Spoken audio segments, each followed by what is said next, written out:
Sega.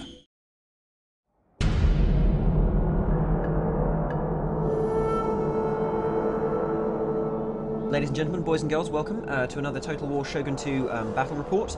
I'm joined today by Mr. Gamanan Silanasan. And say hello, Ingemar, to all the people at home. Hello, every people at home. And today I'll be fighting a battle against Shogun 2's AI, and I'll be playing a defensive siege scenario. You can see here that I'm defending a rather large, sprawling castle. This castle is built on a mountaintop. It has a sheer drop at the back. Of course, however, there is a single small route around the back of the castle using this bridge right here and this waterfall, which we're bouncing over very deftly. The castles in Shogun 2 can of course be upgraded, giving you more and more different areas to defend, and indeed different defensive structures, and I've got a very high level one to defend today. Now the AI will be approaching me from any number of angles, about 180 degrees in front of the castle. So Ingemar, at this stage of the battle, what's the AI going to be looking to do? Well, there are a number of options there. Mostly it's going to try and surprise you and kind of take advantage of your weak flanks, or concentrate all its forces Weak in a flanks? I have no weak flanks, Mr. Ingemar! Well, there's one on your left right there. But it might not go for that. It might come for like full force, head on. It's different. Just enjoy it. Right, well what I'm doing at the moment is I'm pulling all my melee infantry into a single, what I'd like to call a powerful block unit formation, or which others may call a blob, and I'm going to go ahead and defend the outfield, as it were, or the very outer perimeter of my castle with archers, and keep all the melee units together so that wherever the AI comes, I will hopefully be able to defend. Let's hope so. Let's hope so. Well, first off, don't you doubt my abilities. I'm a very adept at this kind of warfare. Right, so I'm just manoeuvring my troops now. Obviously, I can't see the AI, and the AI can't see how I'm deploying either. So we should hopefully be able to surprise one another. And again, I'm just bringing all my melee troops into a single area, and I'm going to back those up with my general, of course, who will give a morale bonus and various other ability bonuses to all of those troops within his sphere. So you think putting your troops in the front is a good idea then? Yeah, basically what I'm looking to do here is I'm trying to have a situation whereby wherever they come at me in the perimeter, I've got like a kind of a big core of shock troops to maybe deal with them. So we'll see how well my my tactic works. Okay. So immediately I can see the AI is deployed in two different places. Now, are we going to see a lot of different kind of deployment choices from the AI this time around? Yeah, it will try to do something different every time, and it will try and, you know, keep it fresh. Okay, well, in honour of the crisp, fresh snow, we can see that we have a large contingent of, looks like melee infantry with a couple of units of bows coming up on the right-hand side as I see it. And then on the left-hand side, we have a smaller number of units, again, long range by the look of it, and also some Teppo units here, if I'm correct. Maybe it's worth to mention that we don't know what's going to happen now. Yeah, we have no idea. So what goes on next is a giant cluster of joy. Okay, so here we go. Right, now pretty soon they should be coming in range of my arrows. So I'm going to bring the archers a little further forward, and I can see where they're going to probably concentrate their attack now. The archers are set to fire at will. You don't want to take up the kind of positions underneath the walls at all? No. And why do you say that with such a note of, are you sure you want to do this, Kieran? As if, like, I'm going to bugger it up. Right, okay, so, right, there, the guys are here, and we are just waiting on them now to start firing on the enemy as soon as they come into range. And hopefully this will just scare them off a little bit. What I want to do is hold them off at range. It looks like they're thinking a little bit. I'm going to give a bit of thought to what's happening next. Yeah. Okay. Interesting. Look at this, because they're like, aha, you'll actually get into my range if you come any further, chaps, so you're going to have to come up with a strategy here. Yeah. Now, Being on the cautious. left-hand side, however, they're still moving up, which is slightly more worrying. Uh-oh. Oh, shoot. And over here at the back, we can see that there's a number of melee infantry supported by the back attack. Is that the official term in AI programming lingo? The back attack. The back attack. Right, okay. I'm, of course, led by the valiant Takeda Shinjin. See, they might not always come from that direction. They may well not, but now they have. So what I want to do is I want to serve them some casualties as they kind of march uphill, and see how the others are doing. Right, the others have held position. So they're no, they're coming forwards. Okay, so they're coming forwards on the right, and of course we have this sneaky back attack as well. And it looks like they're moving up the hill to the left-hand side too. But the right is my immediate concern, so I'm going to go ahead and redeploy my archers in position to do a bit more damage there. I cannot let those melee infantry get to the walls. So you can see what it's doing. It's doing blades first on the right-hand side, it's doing arrows on the left-hand side, and then the back attack. The back attack and the blades first maneuver. All of these, of course, ladies and gentlemen, technical terminology for war in the 16th century feudal period of Japan. From Sun Tzu himself. Sun Tzu himself said, "Do the back attack." Okay, which is not a crazy dance as it might sound. Do the back attack. Do do do do do. Okay, right. All right. It looks like I'm going to need some melee troops down there. So I'm now going to send my my melee units down into the throng. Because it looks like the AI is probably going to pierce that little show I've got going on there. The next thing for me to do is to try and put the willies into the enemy, which of course is a British slang term for scaring them, not anything sexual. And I'm now going to go ahead and hit fire arrows, so hopefully this will do them some morale damage as well as slowing them down a little bit. Okay, so my melee troops are almost there, and which means it's now time for me to pull the archers back here and get them to leg it, and then commit the melee troops into the combat that the AI katana troops have just breached. Here we go, lads. Oh, and they've got another sneaky unit coming around here on the right as well. Okay, so the AI has actually moved another unit around onto the right-hand side and is climbing the wall there, flanking my melee force. But not to worry. Oh, you cowardly buggers. Okay, so you can see now that both of my archery units, I didn't pull them back fast enough, and now they're getting pounded. Right, so how does the AI kind of switch from an initial to a secondary stage strategy? What's it going to be looking to do, like in its kind of phase 2 attack now it's breached the walls? Well, obviously the blades come first over the walls because they're the best troops to engage with first in terms of morale and kind of melee combat. Secondly, you can see in the middle over there, they're supporting both attacks on the left and the right with its archers, and then it's coming on from the back attack and it's already gained control of that area. The back attack has gone horribly wrong for me here because the AI has managed to get that area very well. Yeah. So I'm now going to have to pull my my archers here up to the top level of the palisade to try and defend that and abandon that front position that we're getting fired. Fire arrows. Fire arrows. Don't you worry about fire arrows. We've got fire. Don't worry about nothing. More importantly, however, I want to book these stupid idiots right here in the centre. Right, so I'm going to pick the enemy unit that's got the weakest morale, this one here with the red bar. I'm going to hopefully rout them by chucking them in. I'm going to also grab my general, if I can find him. Unfortunately, I believe he's been killed. Ah, my general's routing. Bugger.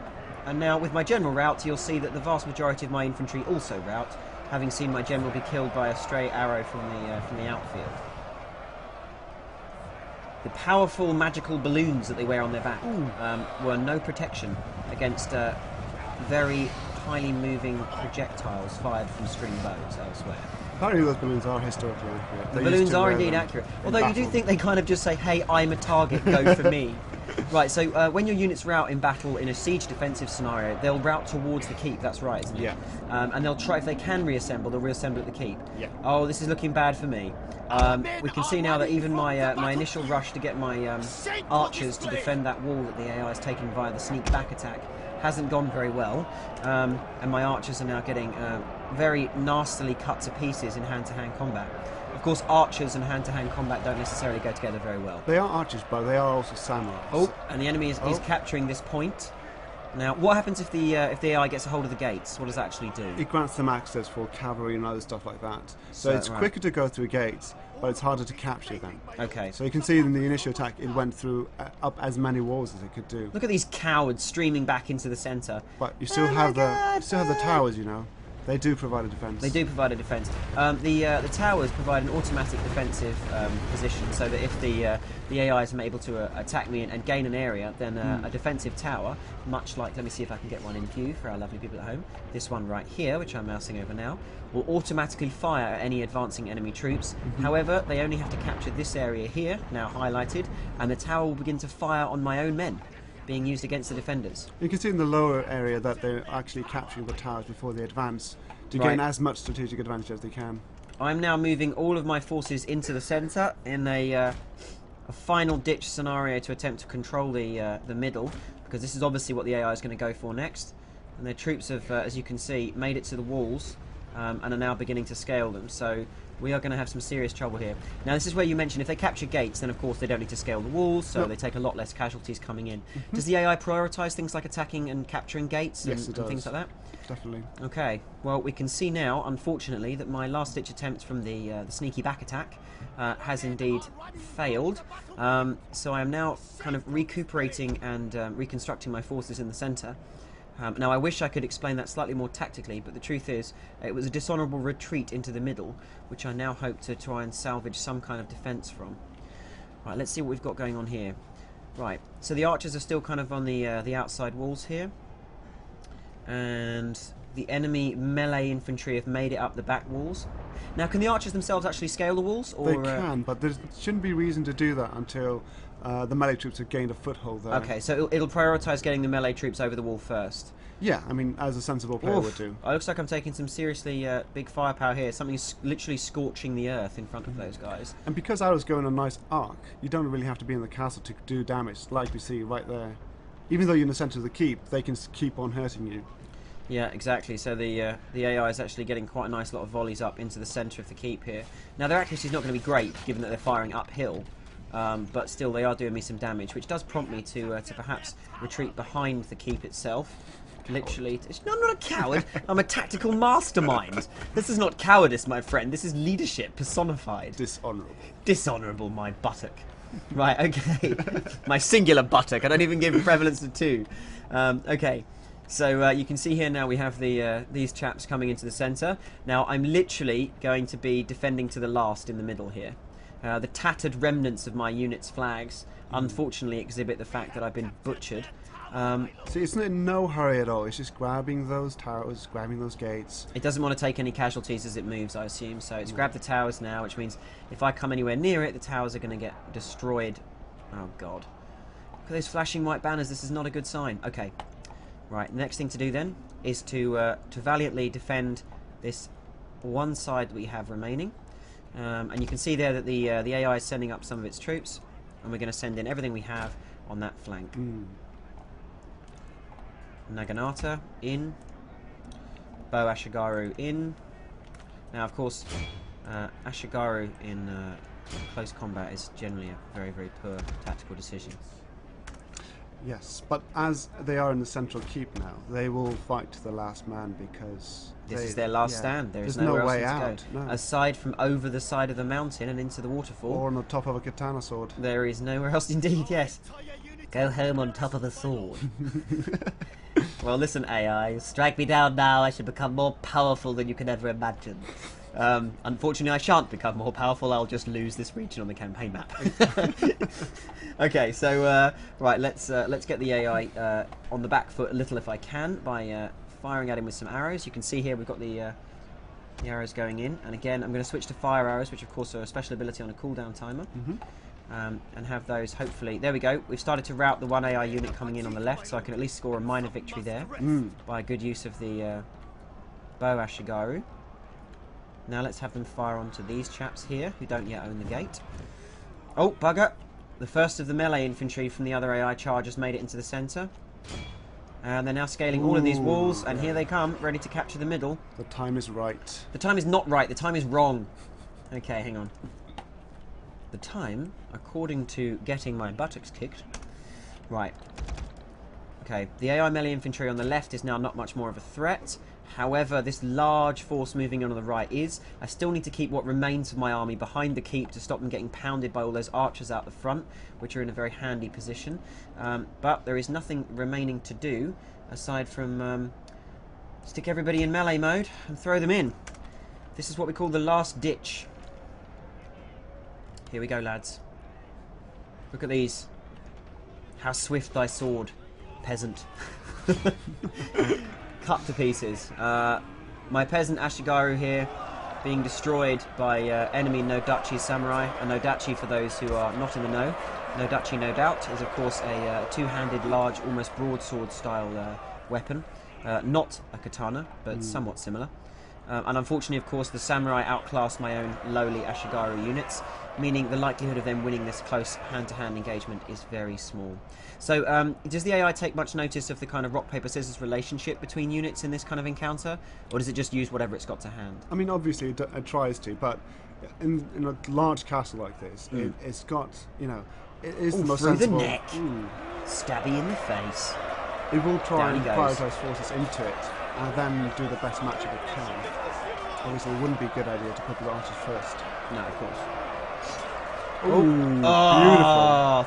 Terrible stabbing. Oh, and now we've got the timer up. This means that the AI are beginning to capture the keep. We can see there that the giant warning flag for me. So it's